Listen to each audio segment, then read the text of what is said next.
Alright, hello everyone. My name is Patrick Prager with Prager Paints Minis, and today, our first video, we're going to look at how to achieve a gradient with just our hand brush. Oftentimes this is done with an airbrush, but I know not everyone has the airbrush and I didn't for a long time. So this is a technique I developed and one of the most requested techniques from all of you through Instagram or Reddit or the other, various ways I've posted my miniatures. So I thought this would be a great technique tutorial for our very first video, and I hope you guys find it useful. So the first thing we're trying to achieve here is I'm doing one pass of Macragge Blue over the Citadel base coat spray. And I do this because the spray itself, if you do a good coat, the surface tension doesn't lend itself well to a glaze of Nuln Oil, which is how I achieve the look, which you'll see in an upcoming clip. So to counteract this, I do this one pass over just because it kind of roughens up the surface, for lack of a better term. You could probably also just use a matte varnish to achieve the same thing, but this is how I've always done it, and I try not to deviate from something that works, especially if I found a particular technique that works for me. It will also let the model match the hand brushed Macragge Blue that we do in other areas, because the spray itself tends to be a slightly lighter shade I found than the pot of Macragge Blue.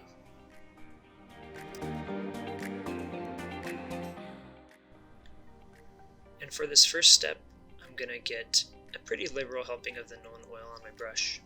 I'm going to cover the entire panel with one coat, making sure it applies evenly and doesn't pool anywhere. And this is to just help kind of balance it out when we do that gradient in future steps.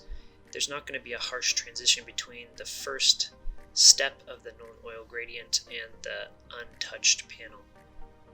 And then we'll go back and glaze some blue over later to lighten it up in future steps.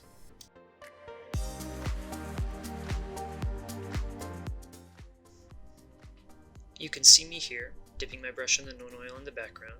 I rub it against the edge to really get, most of it off. I don't want it to pool anywhere. And I start to apply the gradient. Now I actually make a mistake here and I apply from the bottom and work my way up. You definitely want to do the opposite, starting from the top and working your way, finishing where you're going to end the gradient, because at the end you'll have obviously less of the Nuln Oil on the brush itself, and you can already see the difference. Now I've realized my mistake here, and I try to even it out a little bit, and what I'm going to actually do is feather. So I'm going to get rid of everything on my brush, take a clean dry brush, and feather the bottom to fix my mistake.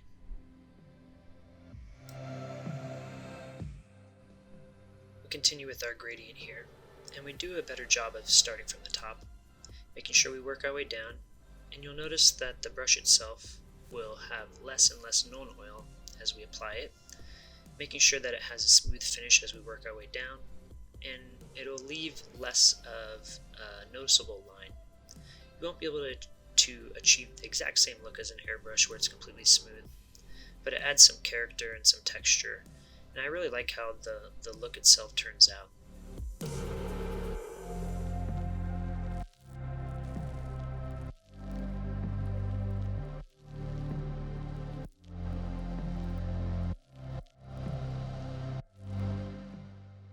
So pay attention to the background in this clip, and you'll see me getting the oil on my brush and really taking my time to really thin it down, make sure there's no excess.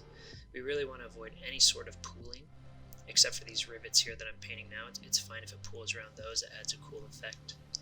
But I work my way down, and of course making sure I stop just short of where our previous ending point was. I'm going to flip it and do the other side as well. And just, you can see how kind of smooth and even we apply it on this one. I have a more comfortable grip here. It's definitely hard to do this while recording. This is my first try, so I have to get used to this setup, making sure everything's in frame. And we'll fix any sort of focus issues in future videos. I'm also going down to this lower panel here, and I'll do this across the entire model. Not everything is filmed, but you get a good idea of the process itself and can apply it to any of the other surfaces you'd like.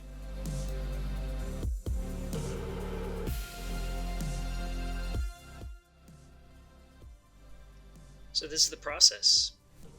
There's nothing really crazy as far as techniques go here. We just keep with the the smooth lines, working our way down the panel. It's really about having patience and the right amount of liquid on the brush, making sure you're making even lines. There's going to be a couple of tricks later in the video that I think are going to separate everyone that's following this video, versus maybe some of the other techniques you try on your own. And that's just because I had to ruin a lot of panels and models to kind of figure these tricks out. As far as skill wise, there's really not much to it. So once again, I'm going to make sure I go on both sides. I like to do both sides when I'm doing this because I make sure that the gradients are equal and even, and I still have the oil on my brush, so why not make use of it. At the very end here, you'll see me kind of spin the model so you can see it on camera, and you really start to see finally the gradient take shape.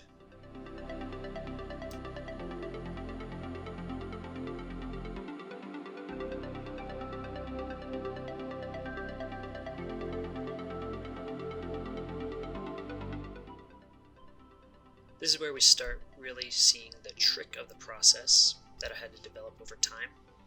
What we're going to do here is from the bottom working our way towards the darkest areas and going in a direction counter to the horizontal line, so a vertical line in this case.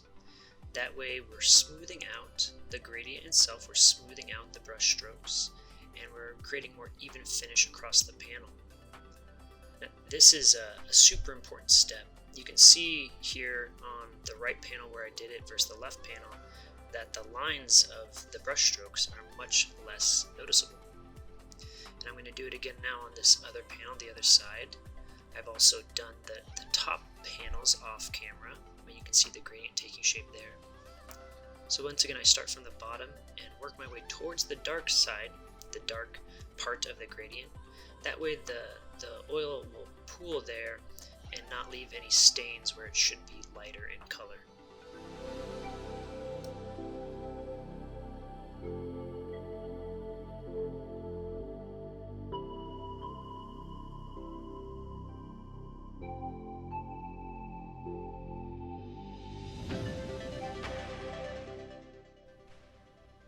And finally, we're doing the same thing as the previous step, but in the opposite direction. You can see on my thumbnail, we're getting a very, very thin blue glaze. I start from the top now with the blue, the Prager blue again, and work my way towards the bottom. Again, doing these vertical strokes, going against or counter to the horizontal strokes I did for the gradient. And this will let the blue paint pool in the bottom and will help hide the brush strokes. It's going to really smooth out the entire surface so you don't see just horizontal steps in the line. And that's one of the number one questions I used to get on Instagram all the time is, how does it look so smooth? Well, it's these two final steps that really help smooth everything out.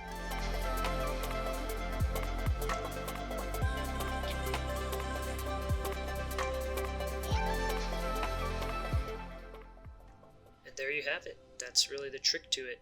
You can see on screen just how striking the look of the hand-done gradient is. It definitely stands out, and I love just how much contrast there is between the dark of the gradient and the light, and Nuln Oil is really good for achieving that in my opinion. I'm also showing you a couple little bonus clips here of me doing dry brush. Like everything I do, I just kind of do it very slowly, purposefully, and delicately.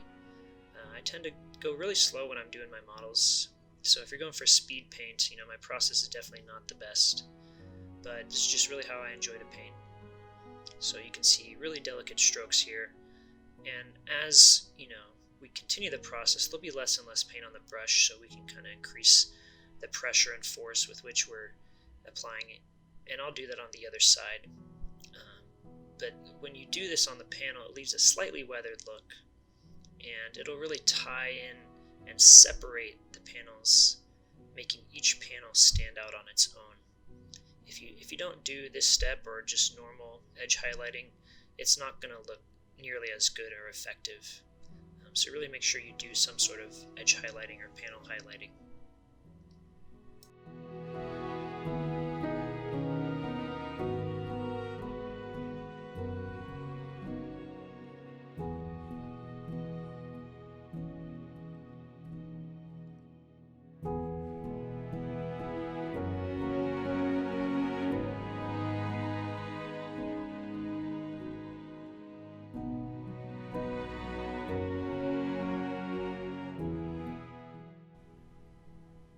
Doing it on the other side, same technique. I actually don't like how much paint I have on my brush. I realized as I started that I had too much paint, but we were already getting after it, and it's not too hard to fix up any kind of overbrush you do. Not to mention, like I said, it adds a little bit of a weathered look, which I wanted on the Redemptor Dreadnought. I like when they're a little bit weathered.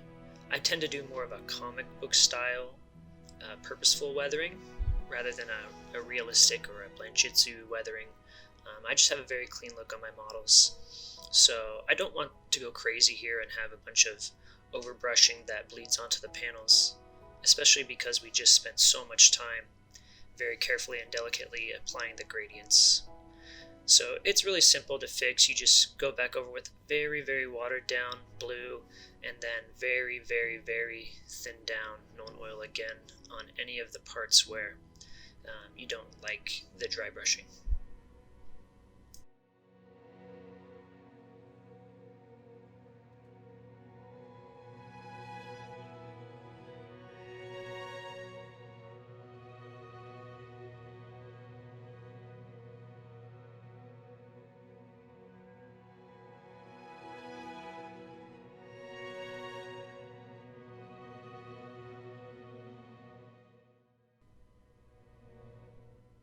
We're finishing up the process, and you can see as I spin this here just how much separation, when we have that edge highlighting, just how much separation we have between the panels. It really makes that gradient pop out, and it's such an important step.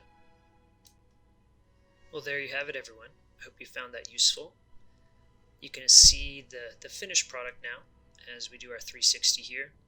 Obviously a lot of additional work went into the Dreadnought. Like I mentioned earlier in the video, it took me over 60 hours to finish the whole thing. So that would be quite a long video if I was going to detail the whole process. But if there's specific techniques that you want to see from this model, please let me know in the comments, and I can do future videos explaining some of these other techniques. You can also go to my Instagram, which I'll link below, and see really detailed, high-res shots of the model itself. I really hope you enjoyed the first video, and we'll improve over time. I know my audio isn't the best, and I know that I had some focus problems, but hey, I wanted to get this out there for you guys to celebrate our 10,000 followers on Instagram, so I hope you enjoyed.